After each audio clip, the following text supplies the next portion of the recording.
it touch your faith, it touch your family, it even break your family bond as well between husband and wife, between father and son, between father and daughter, between sibling as well, because failure is very hard to choose. But the lesson today I learned from God that my life was a failure.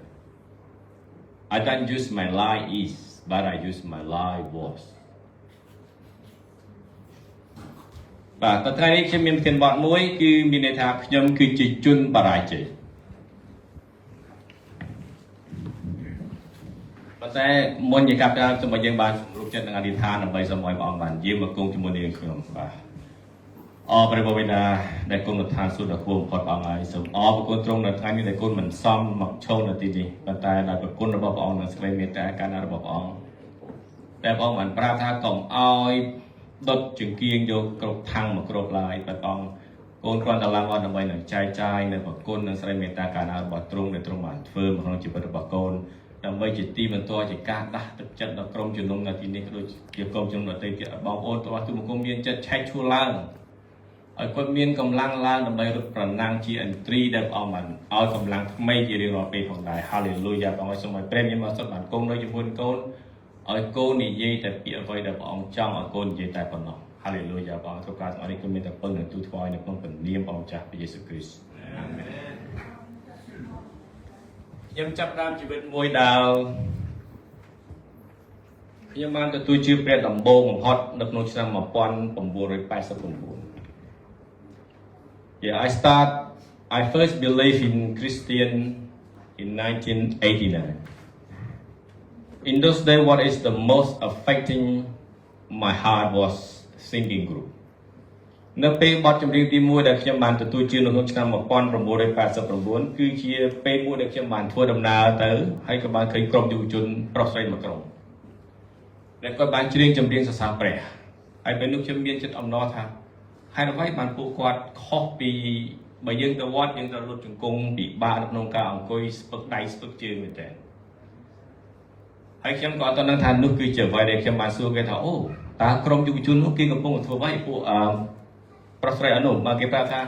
នោះគឺជាក្រុមជំនុំដែលគេកំពុងតែហាត់ច្រៀងសរសើរព្រះនៅថ្ងៃអាទិត្យបាទក្រោយមកខ្ញុំក៏បានតាមរកថាតើក្រុមជំនុំនោះគាត់នៅកន្លែងណាហើយខ្ញុំក៏បានទទួលជឿចូលទៅទទួលជឿក្រុមជំនុំនៅពេលនោះផងដែរជីវិតនេះគឺកើតឡើងនៅក្នុងឆ្នាំ1989គឺនៅក្នុងជំរំមួយដែលជំរំជនភៀសខ្លួនទេ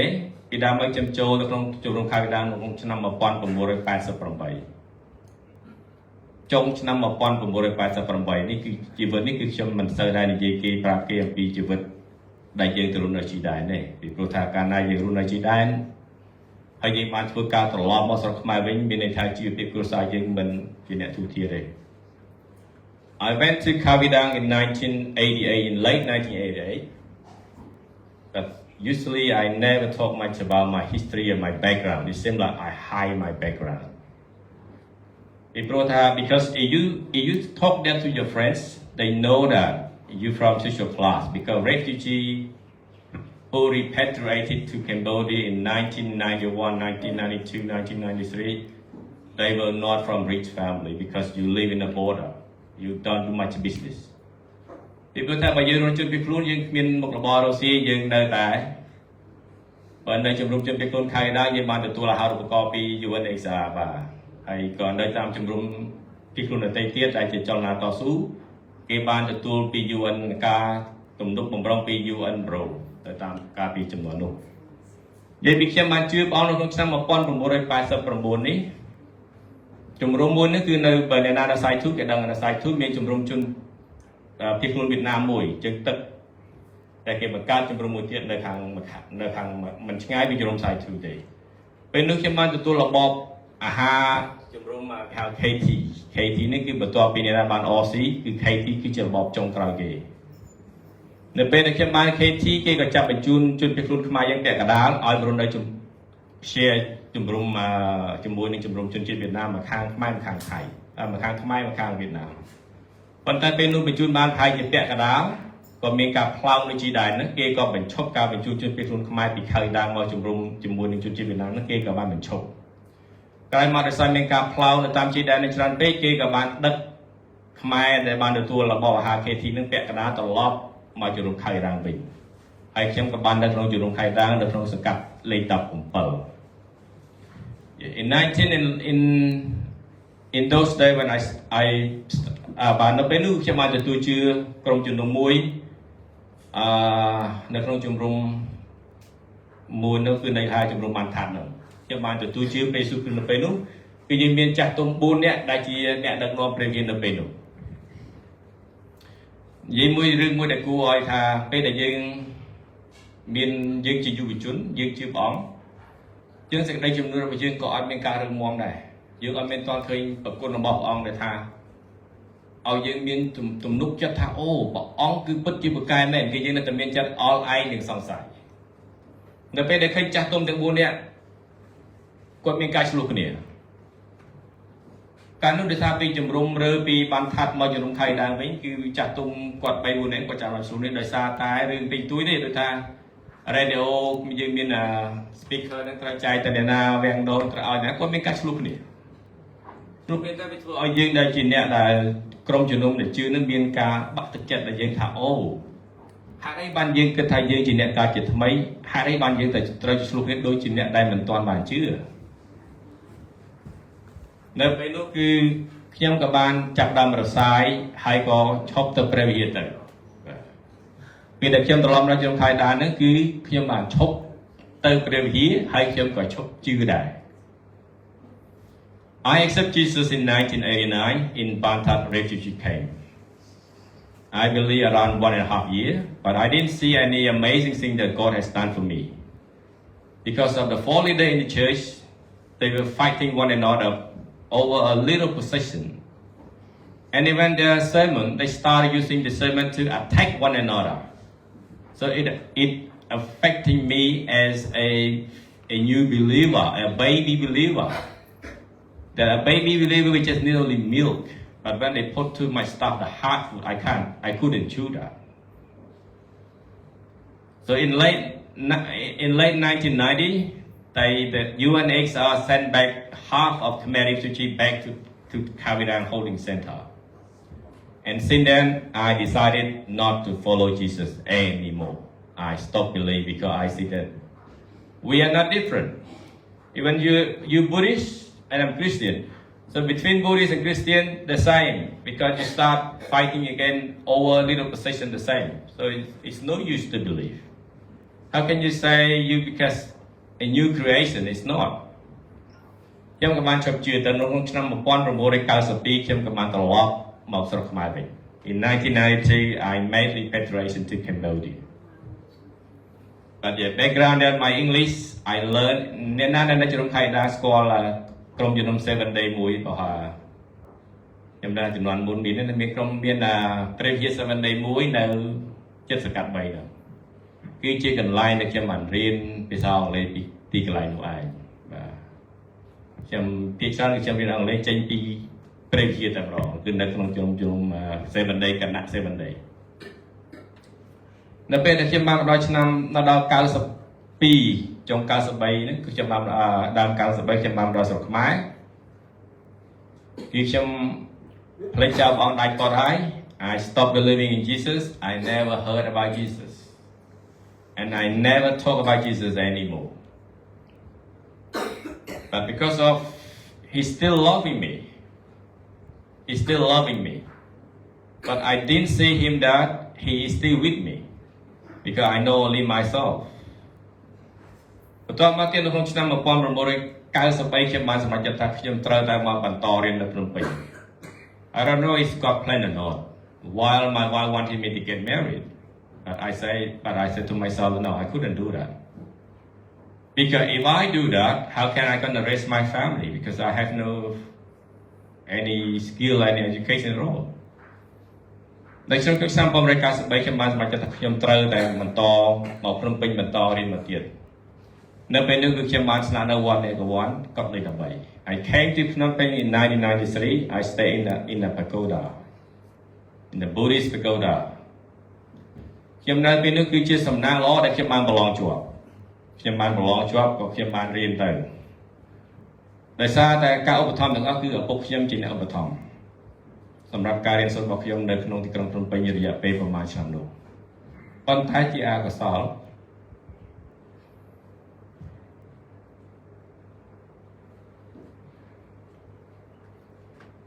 ឆ្នាំ1995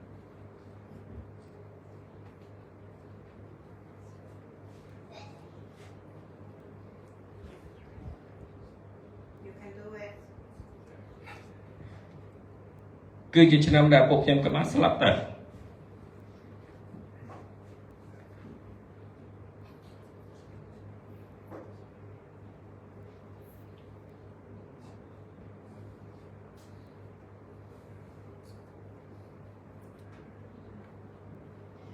ពេលនោះគឺជាពេលដែលមានការពិបាកមែនទែននៅក្នុងជីវិតរបស់ខ្ញុំ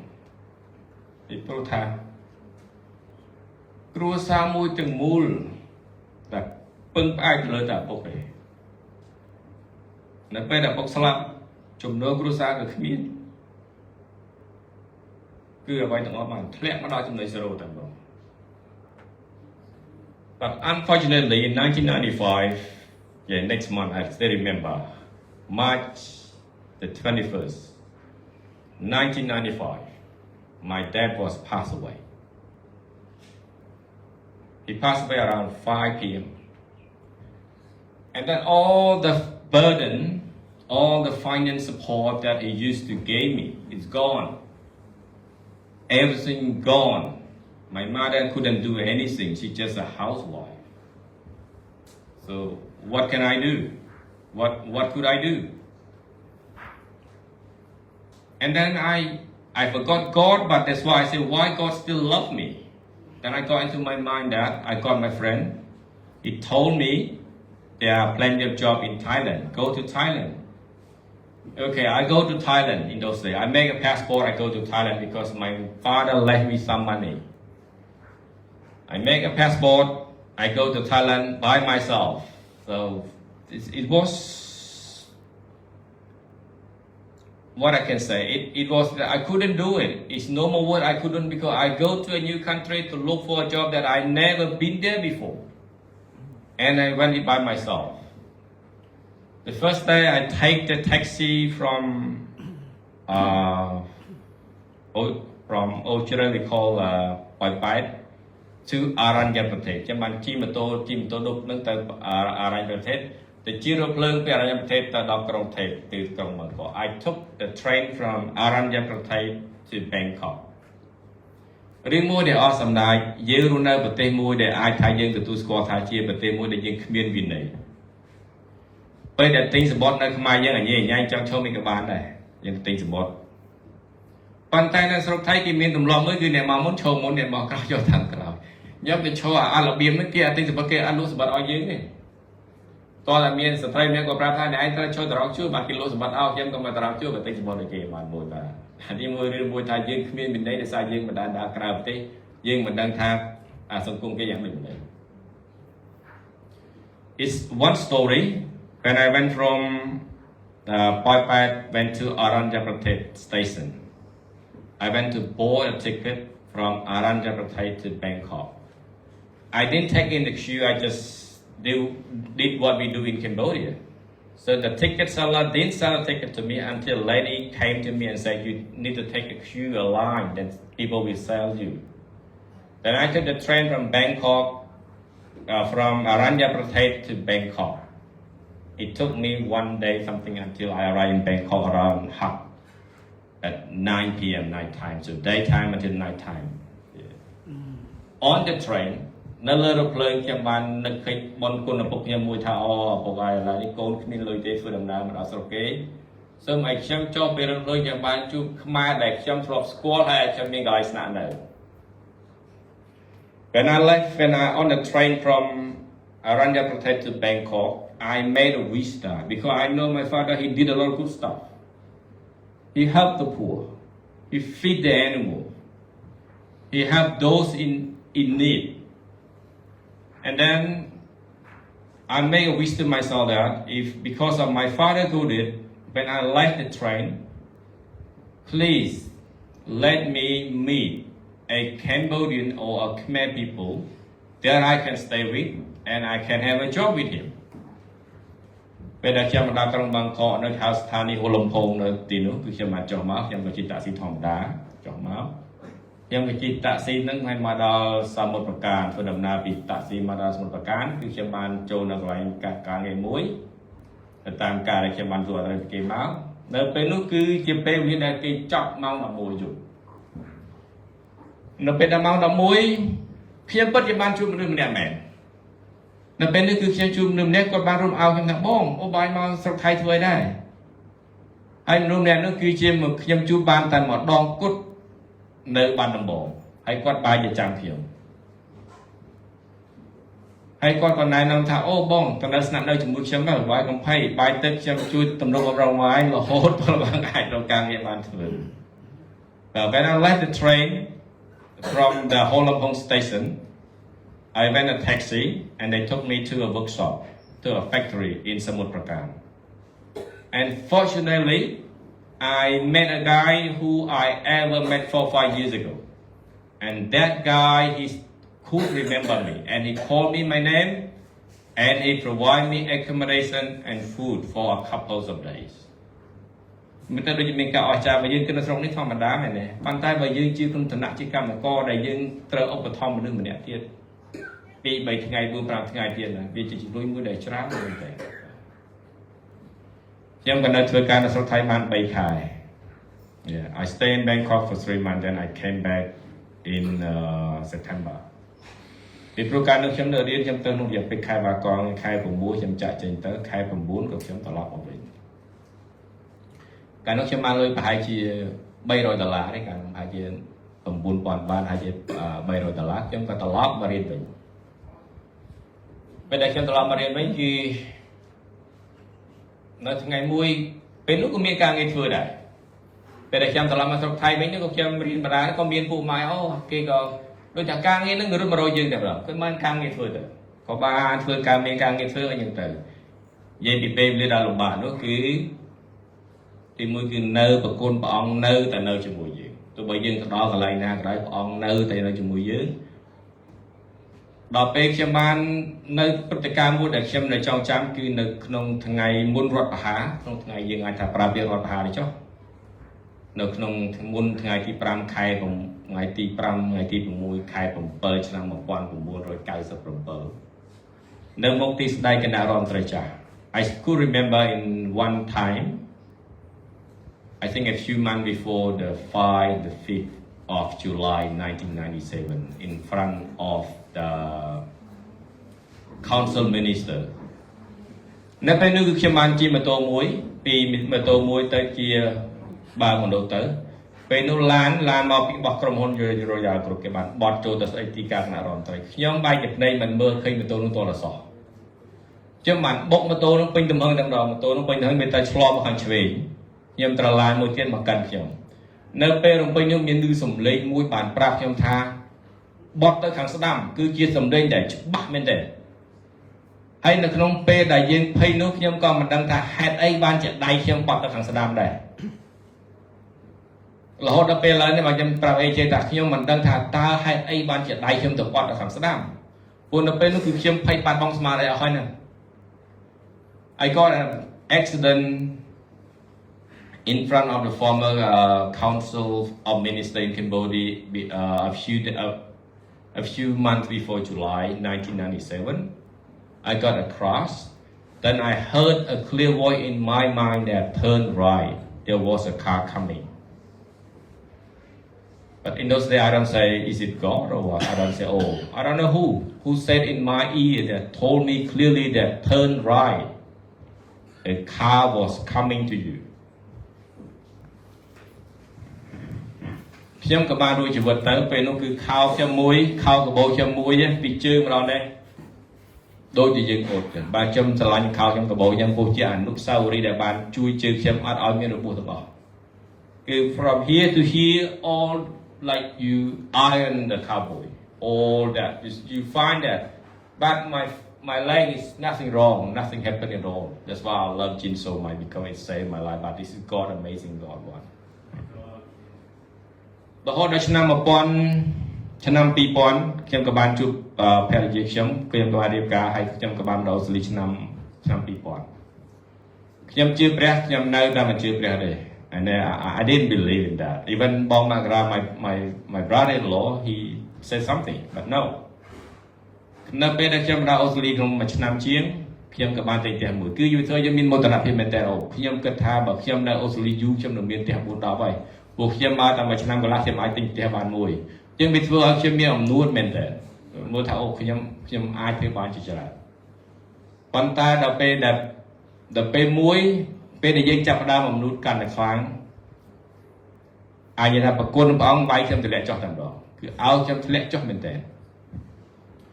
After in year 2000 I came to Australia because of my wife married me.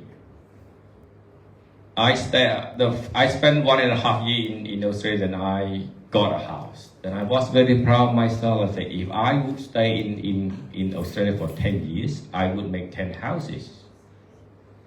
So I was very proud of myself. When I started proud of myself, things started going down. But I still thank God that if I got 10 houses that I will plan for until this day, I never know Jesus. បើសិនណាបើខ្ញុំមានផ្ទះ10រហូតដល់ថ្ងៃនេះខ្ញុំគិតថាជីវិតខ្ញុំជោគជ័យប៉ុន្តែបើសិនជាខ្ញុំគ្មានព្រះយេស៊ូវជីវិតគឺគ្មានន័យអ្វីទាំងអស់ Because without God we got nothing.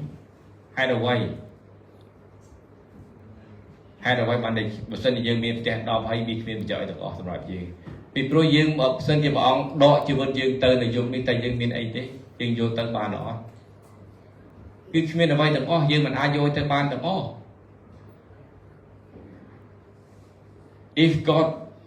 If God not love me then I follow my plan then I succeed I might say succeed in those stuff but when I lose my life I got nothing because I found out later that God was great that he made everyone fair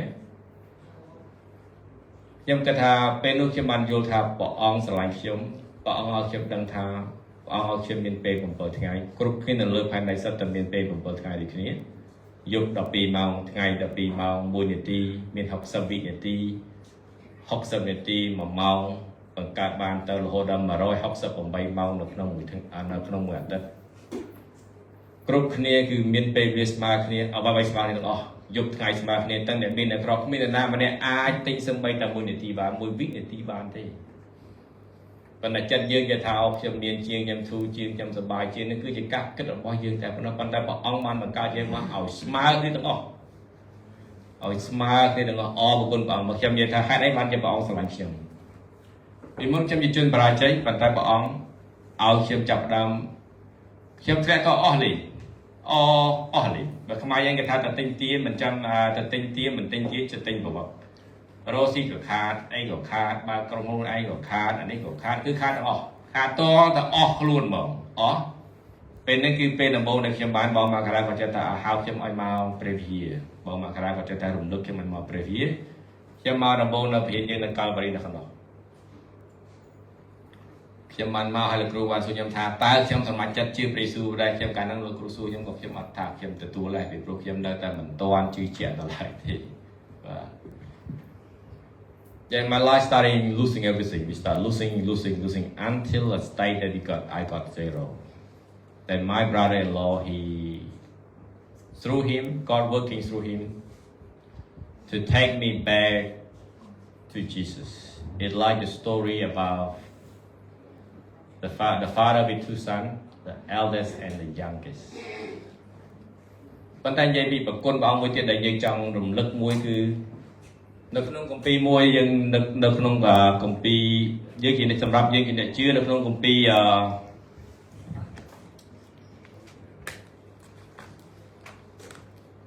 នៅក្នុងព្រះគម្ពីរយេរេមៀចំពោះ17ខ5គឺនៅពេលដែលយើងជឿព្រះអង្គកុំឲ្យសម្លឹងមើលទៅមនុស្សឡើយគ្រប់គ្នាគឺមិនត្រូវសម្លឹងមើលមនុស្សទេសម្លឹងមើលតែព្រះយើងមានសំណួរមានចម្ងល់មានសំណូមពរចង់បានអ្វីគឺសូមព្រះ បើបងមានបន្ទូលថាប្រយោវ៉ាទ្រង់មានបន្ទូលថាត្រូវបណ្ដាសាហើយអ្នកណាដែលទីពឹងដល់មនុស្សកុំពឹងដល់មនុស្សកុំជឿដល់មនុស្សមានបញ្ហាមានចម្ងល់សុំសួរដល់ព្រះអង្គសុំព្រះអង្គសួរព្រះអង្គនឹងដល់ចម្លើយឆ្លើយតបមកយើងបាទព្រះអង្គនៅតែស្រឡាញ់យើងហើយនៅតែគិតគូរដល់យើងជានិច្ចប៉ុន្តែខ្ញុំមិនដឹងថាអ្នកដទៃគេមានវាសនាអាចនឹងព្រះអង្គហៅត្រឡប់មកដូចជាខ្ញុំឬក៏អត់ទេ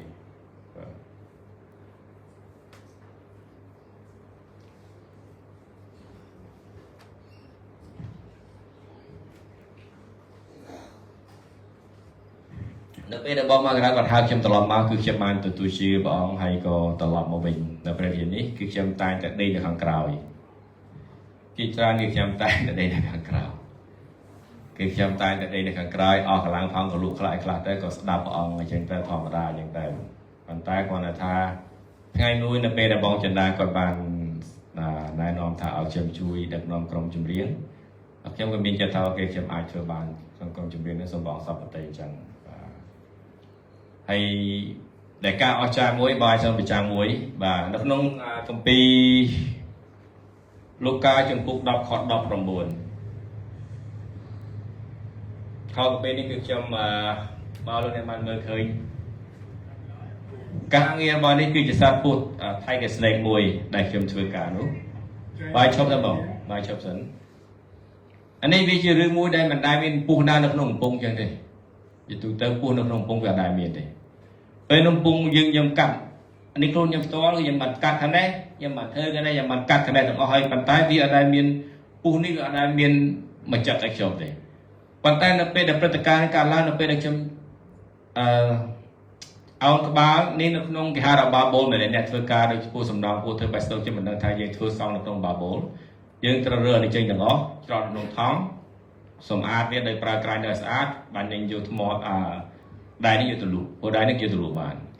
ប៉ុន្តែអាពូនេះយ៉ាងไรយកវាមិនក្នុងនឹងហើយវាជាសត្វដែលចំពោះដែលមានពឹស This is a tiger snake it hiding itself in this flame casket so I need to take out all the cladding crying all of this down then they can sell the metal the pipe នៅពេលដែលខ្ញុំអោនចេញពីខាងនេះពីកំពង់នេះមកខាងនេះនៅពេលនេះខ្ញុំបានបុកក្បាលរបស់ខ្ញុំមួយខ្ញុំបានទង្គិចក្បាលខ្ញុំកងអើក្បាលខ្ញុំគិតថាហេតុអីក៏ខ្ញុំមើលប៉ុណ្្នឹងហើយហេតុអីបានតែបុកក្បាលខ្ញុំទៀតយេនៅពេលនោះខ្ញុំដើរវិញខ្ញុំចូលវិញខ្ញុំក៏បកទៅស្រាប់តែមានចលនាមួយថាអូនេះគឺជាសត្វពស់តាបើខ្ញុំប្រាប់ដល់គ្នាខ្ញុំថានេះជាសត្វពស់ខ្ញុំគិតថាបើសិនជាខ្ញុំអត់បុកក្បាលរបស់ខ្ញុំទេហើយខ្ញុំបានឆ្លងចូលទៅហើយខ្ញុំបានកើប insulation នេះចេញដល់ក្នុងថង់គឺពស់នេះច្បាស់ជាចិត្តខ្ញុំហើយចឹងបានថាព្រះអង្គបញ្ឈប់ការងារខ្លះឲ្យយើងមានការតំអក់បន្តិចដើម្បីឲ្យយើងផុតគ្រោះថ្នាក់អាមែនបាទហើយការងារនេះវាជាកន្លែងដែលខ្ញុំទៅធ្វើនេះខ្ញុំម្នាក់ទេគេធ្វើប៉ុន្តែថ្ងៃនេះគេទៅ training អញ្ចឹងព្រះអង្គការពារខ្ញុំហើយព្រះអង្គក៏បានជួយសង្គ្រោះម្នាក់ទៀតកុំឲ្យមានគ្រោះថ្នាក់ដែរបាទខ្ញុំថាខ្ញុំមិនចង់លើកយកមកប៉ុន្តែដោយថាតែព្រះអង្គចង់សពតែយើងគេថាឲ្យយើងមានជំនឿទៅលើព្រះអង្គថាព្រះអង្គនៅតែមានអំណាចជាស្ដារក្នុងការពារកូនគ្រប់កូនព្រះអង្គគ្រប់គ្នាទាំងអស់ហើយយើងមិនព្រះអង្គមិនត្រឹមតែការពារខ្ញុំព្រះអង្គមិនការពារអ្នកដែលធ្វើការជាមួយខ្ញុំកុំឲ្យមានគ្រោះថ្នាក់ដោយសារសារពស់នេះទៅផងបាទគេហៅអ្នកចាប់ពស់មកគេដឹងថាពស់នេះគឺឈ្មោលគាត់មានអាយុ3ឆ្នាំបាទ Tiger Snake នេះបាទជានៅក្នុងគម្ពីរលូកាចំពុក10ខ10អង្គបានមាន19អង្គមានទូលថាមើលខ្ញុំឲ្យអ្នករាល់គ្នាមានអំណាចនឹងដើរជន់អស់ទាំងពួងនឹងខ្យល់ដំរីហើយលើគ្រប់ទាំងឥទ្ធិឫទ្ធិរបស់ខ្មាំងសក្រផងគ្មានអ្វីនឹងធ្វើទុកដល់អ្នករាល់គ្នាបានឡើយបាទតែយើងជឿព្រះអង្គយើងមានគេថាគ្មានអ្វីមកប៉ះពាល់យើងបានទេសំខាន់គឺយើងត្រូវភ្ជាប់ជួននៅក្នុងសេចក្តីអធិដ្ឋានអង្គអាចធ្វើការបានទៅតាមអំណាចនៃការអធិដ្ឋានរបស់យើងបាទរឿងនេះចប់មួយខ្ញុំសូមនិយាយពីរឿងជីវិតគ្រួសាររបស់ខ្ញុំវាហាក់បីដូចជាកែមួយបែកទាំងអស់ខ្ញុំបានយកកែមួយដែលបែកទៅបីយើងផ្សះផ្សាយ៉ាងណាក៏យើងមើលថាគ្មានសង្ឃឹមថានឹងអាចធ្វើបានទេ cái mũi để bay tụi bây giờ dương vô cao về chia xa tụi bắt có về nơi tại mình chuộc lọ để về nơi tại Nam về nơi tại Presram hay về nơi nghi phôi đuôi mình thế con tay dương thật đơn tha đời xa tại bậc quân nó bọc ong là bọc ong màn phơi ở dương cứ bọc ong đừng bằng cái thuê mới mà ở dương bọc ong chỉ chiên phi trên nét để bọc ong đừng bằng cái thuê mà ở dương bất bọc ong miền bàn săn ra cho cô dương thá bọc ong mình đái bọc ong dương cho bọc ong tay để nơi cho mùi dương miền càng nghe nam mua để bọc ong phương mình cao to tại sao trong đời vô không có pi hay rồi chụp bút đọc họ đọc